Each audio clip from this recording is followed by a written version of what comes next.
Hello, my name is Courtney and welcome back to my channel. And today I'm going to be doing a review of Greywaren by Maggie Stiefvater. A quick overview before we get into spoilers. Greywaren is the third and final book in the Dreamer Trilogy, which is a spin-off of the Raven Boys. If you haven't read the Raven Boys, you can't really read this, but I would highly recommend the Raven Boys, and to certain people, I would highly recommend this series. I think I've actually done reviews of the first two books in the series. I know I've done one for Call Down the Hawk, which I believe I gave a 4.5 stars, and then Mr. Impossible, which I think I gave a 4 stars to. But for all intents and purposes, the Call Down the Hawk series is a very slow-paced, character-driven story in a paranormal world where some people have the ability to take things out of their dreams. We've already seen this ability in the Raven Boys with Ronan, and this series is really dedicated and focused on Ronan and his brother as characters. We also see some new faces added to the party, but most of the Raven Boys besides Ronan are kind of more background characters who don't appear a lot. That being said, it was a great surprise to have Adam show up a lot more in Greywaren, but really don't expect him throughout the entirety of the series if that's what you're looking for. And then the other connection we have to the Raven Boys is we get an epilogue scene where we see some familiar characters showing up, as well as a scene that some Raven Boys fans, particularly Ronan and Adam fans, would really appreciate. But let's kind of go over the series as a whole and kind of get into my thoughts. I really enjoyed Call Down the Hawk. I just really liked how focused in on the characters it was. I really liked our new additions to the cast. I really didn't like Bird, and I really didn't like his sections, and the ending was a little confusing to me, but overall I really enjoyed this book. Mr. Impossible, I don't think is a great title or a great name, and you could feel a little bit of that like second book in a trilogy, middle book in a trilogy kind of syndrome happening. But overall, again, I was so focused in onto these characters, and I just really like how Maggie Stiefvater writes her characters that I didn't really care, and I was just kind of enjoying the ride. But again, it had a little bit of a confusing ending. Maggie Stiefvater's worlds tend to be a little convoluted, at least in the Raven Boy universe. But to me, the plot isn't the most important thing, so I don't care as much. But I will say, I think I gave this a 4.25, 4 stars. So it wasn't quite at the level of Call Down the Hawk for me, but I still enjoyed it.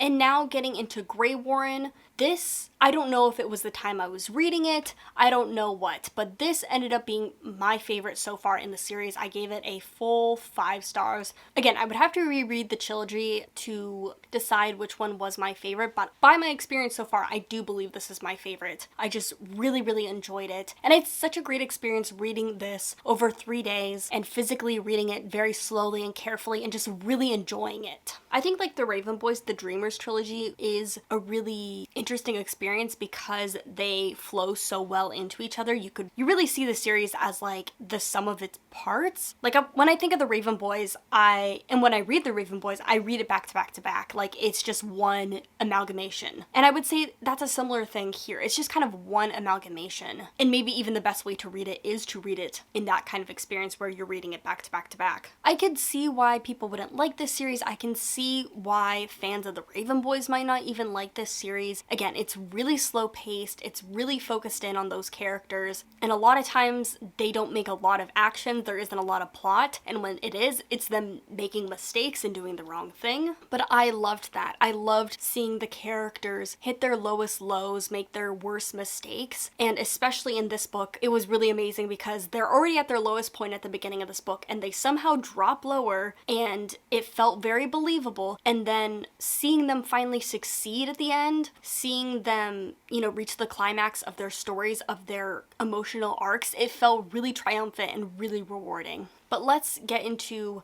my thoughts on Greywaren alone. I would say that the first half of Greywaren is very interesting. Ronan is in an asleep state. Ronan is like out of consciousness, basically in a dream state, which is something I would expect from a series in like the second book. It's really an interesting choice to not have the main character super present in the final book of the series, but I think Maggie Stiefvater really pulled it off. Like I was really worried things would feel unsatisfactory, that I would get sick of Ronan being in that dreamlike state, but it really worked. I felt pain for his situation, it made me upset, and I wouldn't say it dragged on too long. Like, it just kind of worked. And the other characters were interesting enough to pull me along in this story. This book is like the first book in a really long time that actually made me feel for the characters. Like, I felt emotions for them, and when things were going in ways that I didn't like, I was upset by that, but I still enjoyed following the characters' journeys. I was completely ensnared by the writing and rooting for the characters, and I was on the edge of my seat, but I was also just simply falling into the writing itself and just enjoying the slow pace for the characters. Not a lot happens in this book. A lot of it is really just following these characters as they think things and make some choices, and it really worked for me. And I think it's because Maggie Stiefvater just has a really compelling writing style, at least for me. It has that beautiful lyricalness, but it also undercuts itself, and the characters undercut the prose by just being goofy and stupid and like cussing and stuff, so it never feels like it takes itself too seriously. Maggie Stiefvater just has such a control of the narrative that it just feels just really well done. It just really works for me. It has like this storytelling quality to it, this kind of fairy tale quality to it, of telling the story of these characters and of the Lynch brothers, but it's the kind of control of the narrative that I think of when I think of like M.K. Jemisin. Maybe not at that level because Maggie Stiefvater isn't doing so many different things with narration in that, or perspective in her series. But she really does have a control of the order that she's telling the story, how she's giving it to us slowly, and kind of unraveling and revealing the characters. And that's why I love the writing at the end of the day, and why I could stick with this series even though it's slow, even though it's so character-paced. She just is able to write imperfect characters that are really compelling, that you're enthralled by, whether you like them or dislike them. And she's just really able to write struggling characters really, really well. Ronan and Hennessy are two characters that are just really struggling with themselves. And we get to follow a lot more characters in this third book, and just, again, seeing them struggling is just really, I don't know, it just really works for me. I wouldn't say rewarding or good, but I just really like following these struggling characters. And I think that's a really hard thing to do, is that she makes characters annoying and abrasive, but they're somehow so well written that you love them anyway. It reminds me a lot of Gilmore Girls in that, like, if you met a Paris in real life, you probably wouldn't like that kind of person. I mean, I think I'm really similar to Paris in real life, but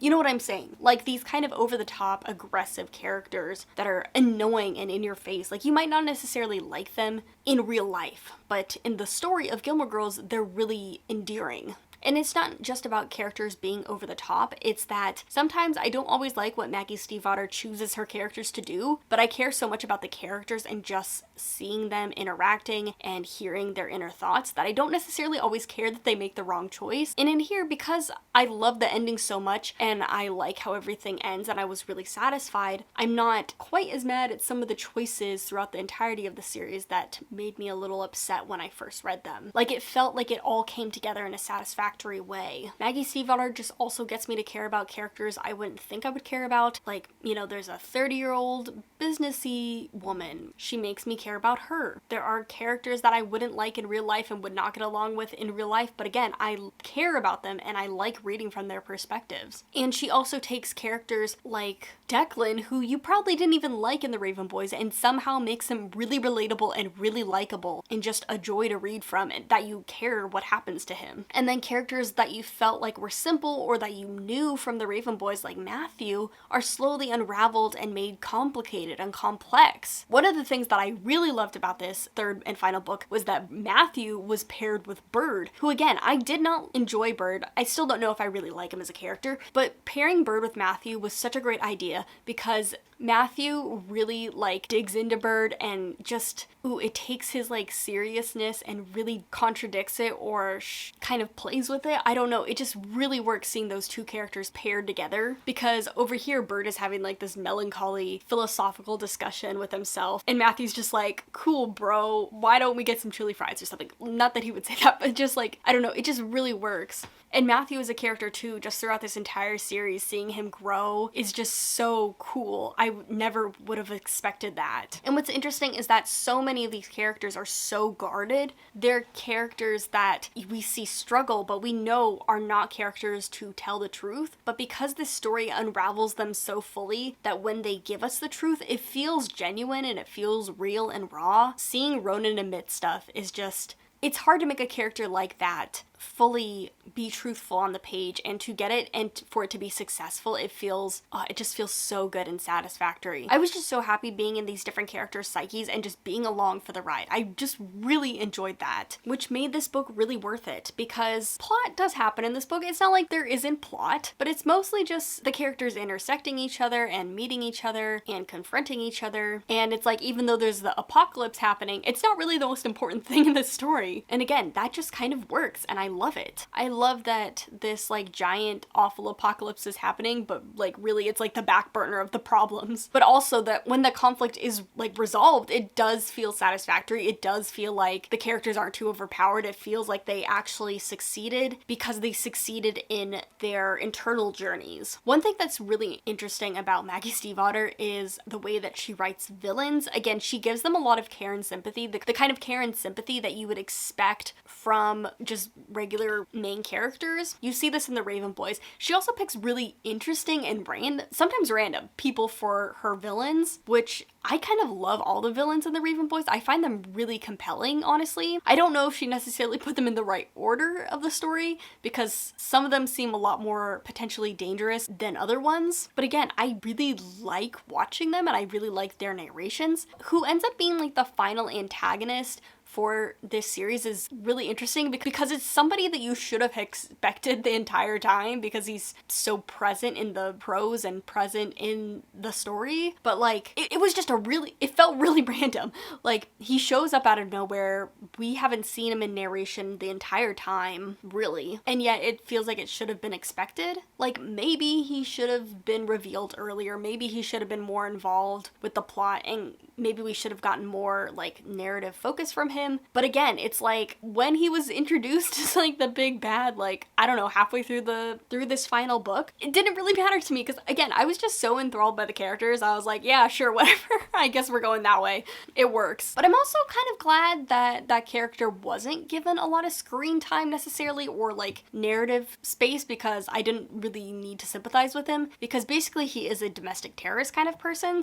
He is a character who, not a murderer, but like a serial killer. He's basically a serial killer, so maybe like we didn't need to feel sympathetically compelled by him, especially because we get much more interesting characters who are given time and sympathy towards. I would say the most interesting of the characters we are given sympathy and time towards are Ronan and Declan's mother, who is a very interesting character, and she is a sociopath, I believe that's what she is, and she like uses that diagnosis or that description for herself. Like, she does not necessarily feel feelings the same way that other people do, and a lot of times she feels compelled to just kind of mimic people around her, and like, she loves people, just not in the same way that everybody else does, and she doesn't feel it the same way. But again, she is given sympathy as a character. She's given time to be explained.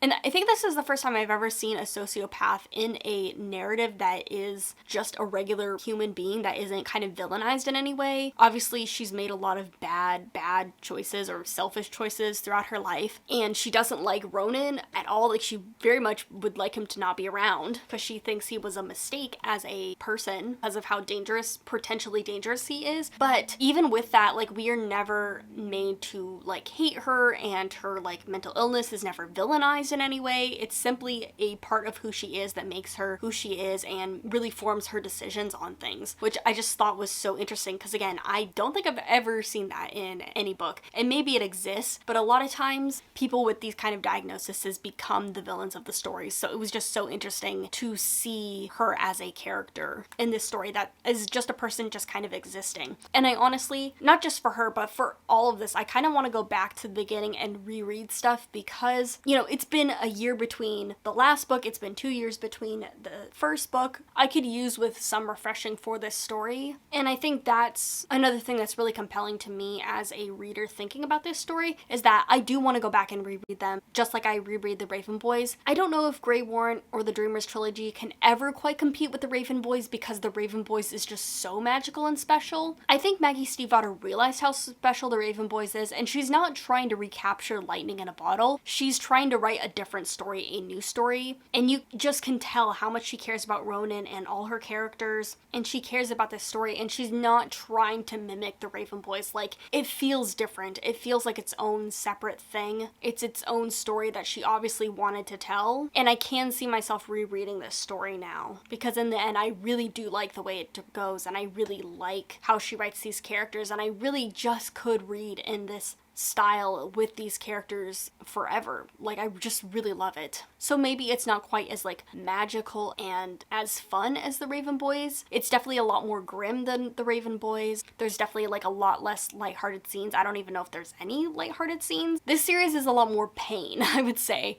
A lot more anguish. But again, I just love these characters. I love seeing them anguish, and I love seeing them triumph. And it makes the series so compelling, and it makes it so rereadable. I just can't get over the way that Maggie Stiefvater writes and how she writes her characters. I've never been compelled to read anything else written by her, but maybe I will go back and do so. I'm not quite sure. But overall, this is a gush, as you can tell. The Raven Boys is one of my favorite things of all time. And all in all, the Dreamers Trilogy, and especially Greywaren, worked for me. Like, this series worked. And I'm glad that I got to talk about how much I love it and how much it worked for me. Maybe it won't be for everybody, maybe it won't be for every Raven Boy fan, but I think that Maggie Stiefvater had a plan. She had a goal in mind for how she wanted to write the story and what she wanted to tell, and I do think she succeeded. Whether you like the story or enjoyed it or not, I think she set out to do something specific and she succeeded in that. So I think it's really down to what you like your stories to be about,